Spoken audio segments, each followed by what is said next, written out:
Okay, we're back with Yes Fragile from 1971. It's 11 songs and 46 minutes, and it's produced by Yes and Eddie Oford. On this album, Yes is John Anderson, Bill Bruford, Rick Wakeman, Steve Howe, and Chris Squire. And this is the band that did Fragile and Close to the Edge. It's the same lineup, so they get bonus points from me. Yeah, the album cover. The album cover is by Roger Dean. You can see it says Fragile. And this is the second version of the Yes logo, and they've modified it starting with the next album, which is Close to the Edge. But Roger Dean made this painting of the Earth, and you can see the Morglide, or I can't remember what they call it, but the story's on Elias Sunhillo. On the back, you've got the Earth, and just representing how fragile the Earth really is, and the spaceship that's leaving the Earth. This is an old CD I got in the 90s. I mean, it's on the back cover you've got Yes and the names of the songs and the track numbers, and that's about it. It's not a remaster. It's an original print from the 80s, and on the inside you've got it's not really like done up well. It's got the lyrics and there's no pictures or anything. So it's just kind of a plain Jane, which is what they did in the 80s when they did the first issue of CDs. I picked up this DVD audio when it came out in 2002. Now this is consider this a full-blown remaster.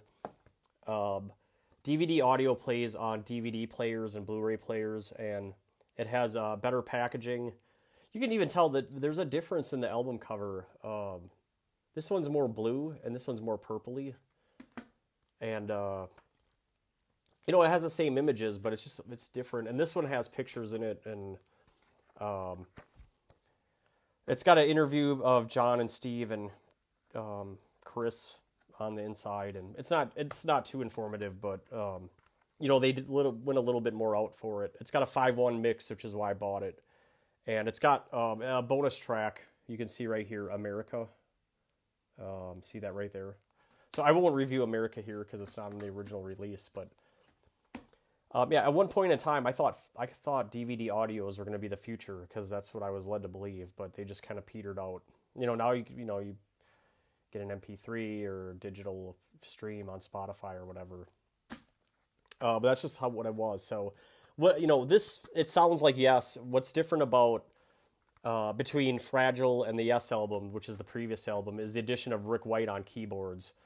He's classically trained and willing to use other sounds like synths and mellotrons. And Wakeman diversified the sound of Yes. And he tightened up the songwriting and the arrangements. And the other part of the record is this group did 5 solo tracks, and it had 4 band tracks ready to go. So it feels like they kind of rushed out an album where they were short on material, so let's just make 5 solo spots, and that's what they did. And I mean, it kind of works, but it's not, it's not awesome. It's probably better than what Pink Floyd did on Ummagumma. They actually tried to write songs here. So okay, let's get right into it. The first track on Fragile is track 1, Roundabout. It's 8 minutes and 29 seconds. It's a John Anderson, Steve Howe written track. And by the way, I did all the musical analysis comes from the book right here, the Yes Complete Deluxe Edition, which is kind of fun because on a lot of these songs I could literally follow along note by note, bar by bar, except that it doesn't have the solos and stuff. But Roundabout is it's the signature Yes song that they play at every concert, and it's usually the show closer or played in the on the encore.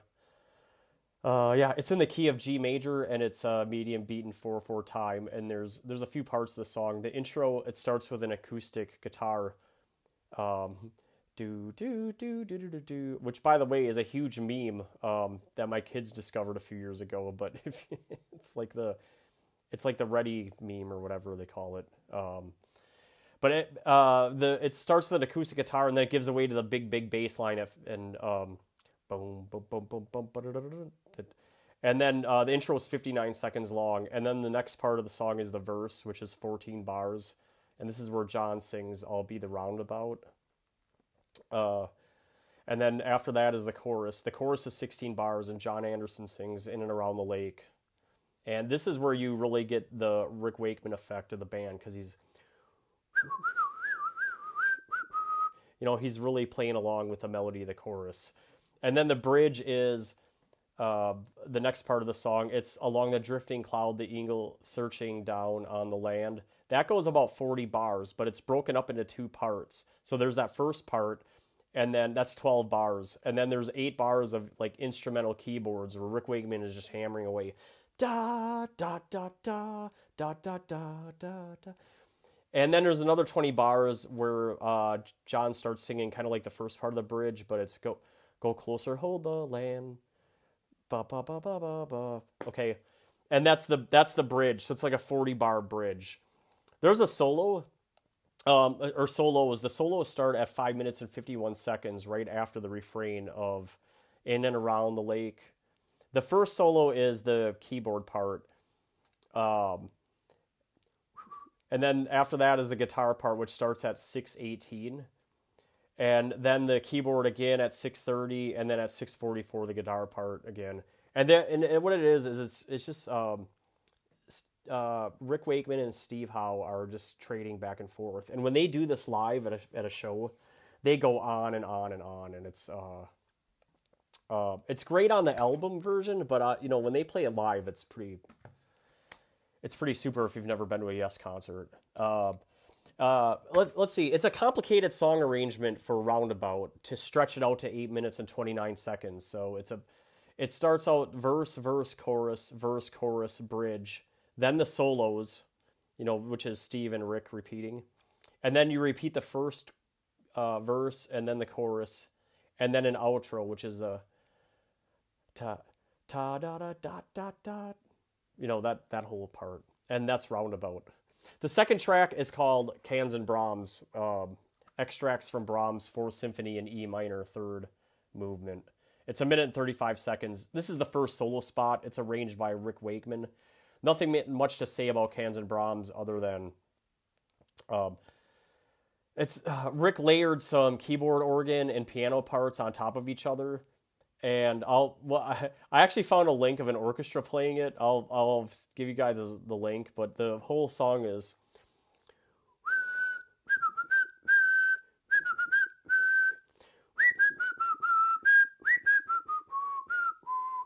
I mean, that's pretty much the song. I mean, the music is not in here, which is the only song that's not in the book. It probably wouldn't be too hard to find if I went looking for it, but what it's in E minor, and that's Cans and Brahms, or maybe it's Cans and Brahms. I've never known. I've been a Yes fan since the mid '90s, but I don't even. Is it Cans and Brahms or Cans and Brahms? Track 3 is "We Have Heaven," which is the second solo spot. It's 1 minute and 30 seconds, and it's a John Anderson. And this is an underrated tune, "We Have Heaven," and serves as a sneak preview of what John Anderson solo albums can sound like Elias Sanhillo. What you get is all of John Anderson's expressive, artistic, abstract musical ideas in a punchy 90-second prog rock track. It's in the key of G major, and it's moderately played in 12/8 time, which is 12 eighth notes per signature. The verse of "We Have Heaven" is John Anderson singing "Tell the Moon Dog, Tell the March Hare," and he usually sings that 6 times. "We Have Heaven" is the next line, and the first time he does it 2 times. Then "We Have Heaven," he is clear. "We have heaven, he is clear, we have heaven." He really stretches out the "we have heaven" part to the "he is clear." That part he sings it for 18 times. And that's how you get it to 1 minute and 30 seconds. It is really, like I said, it's like John Anderson personified in a song. I mean, I don't know how else to describe it, but it's got everything that you would expect a John Anderson song to have that he wrote by himself. And it's a solo piece. Track 4 is "South Side of the Sky." It's 8 minutes and 4 seconds. It's written by John Anderson and Chris Squire, which, by the way, they had never played live. They started playing the song in live in 2002 when Rick Wakeman rejoined the band again. And they had never played it live before that. This is one of the quintessential songs of, like if you ask me what does Yes sound like in their best days, South Side of the Sky is a great example of that. It's 8 minutes of thumping bass, powerful guitar, and the textured yet melodic keyboards from Rick Wakeman added to it. And this is a song that John Anderson has written about mountain climbing. So it's got like an earthy component to it. It's in the key of E major, and it's moderately played in 4/4 time. And the verse is 12 bars, a river, a mountain to be crossed, that whole thing. And then... And then the jam starts at 2:09. It starts with Rick playing the keys, then the wind, the whole... At 2:30, then Rick plays at the high end of the piano, that line I just did. And then at 2:58, he starts playing the main theme of the song, more on the middle end of the piano, but the...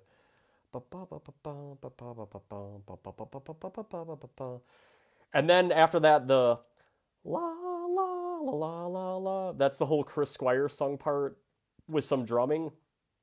And then the la la part again repeats itself. And then the whole jam ends at 5 minutes and 39 seconds when the wind that you hear comes back. And that's pretty much South Side of the Sky. There's a guitar solo outro that starts at 7 minutes until the end of the song. So it runs for about a minute total. And at the end you can hear, the wind again and, footsteps. And after the third verse, it switches to 3/4 time for 8 bars in the key of G major. And then 5/4 time for 17 bars. And then it goes back to E major in 4/4 time for the final verse.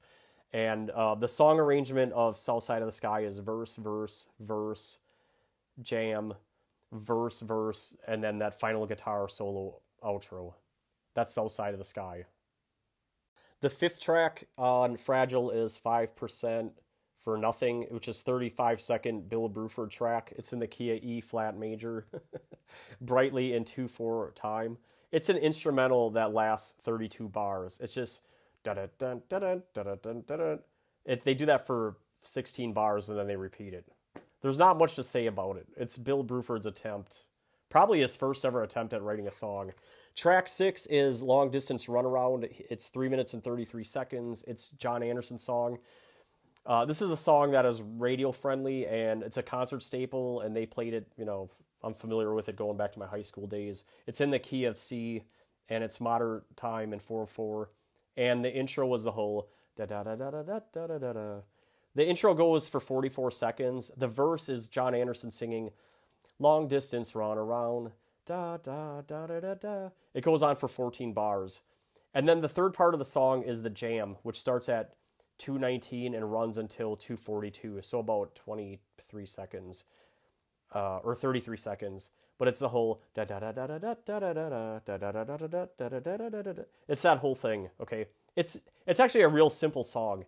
It's a verse, verse, verse, jam, the verse again, and then the song ends looking for the sunshine. And it's a perfect seamless segue into track 7, which is The Fish. Chandeliera Primitaris, which is 2 minutes and 35 seconds. It's the Chris Squire solo track.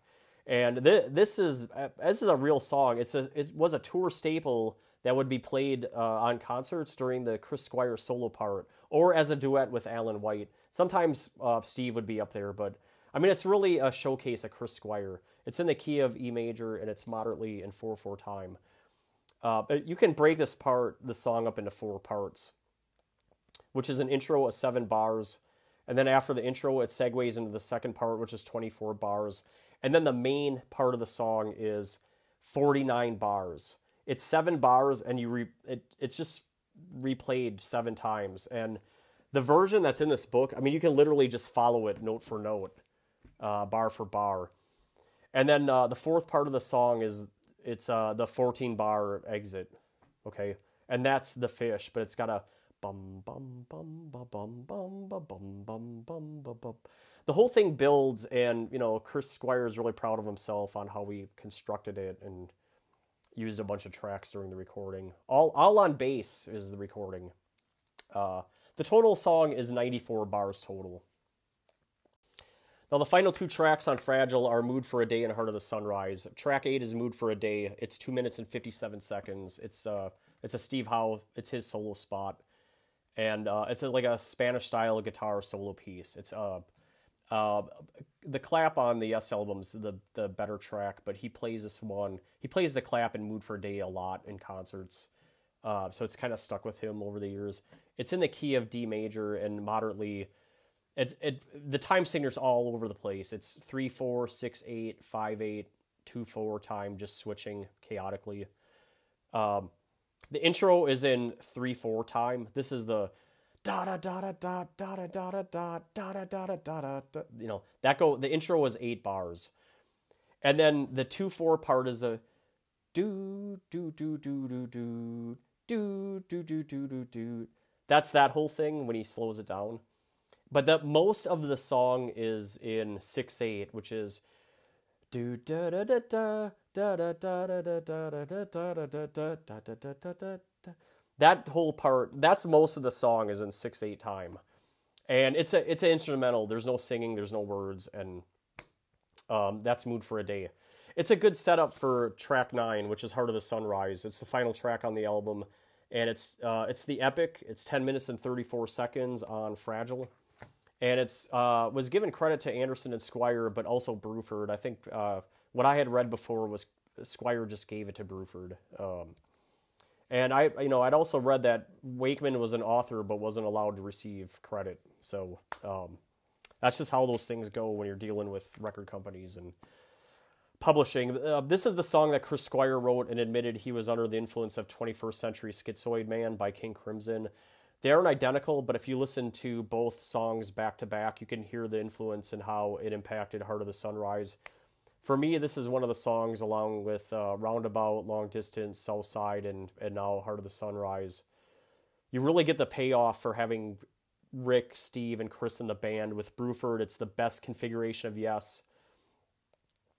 I'm sure there's some people that are willing to debate me that the Alan White version is. But I'm not downgrading Alan White. I love Alan White, but I think you could say that this is the best configuration of Yes. The whole dum dum dum dum dum dum dum dum dum dum dum dum.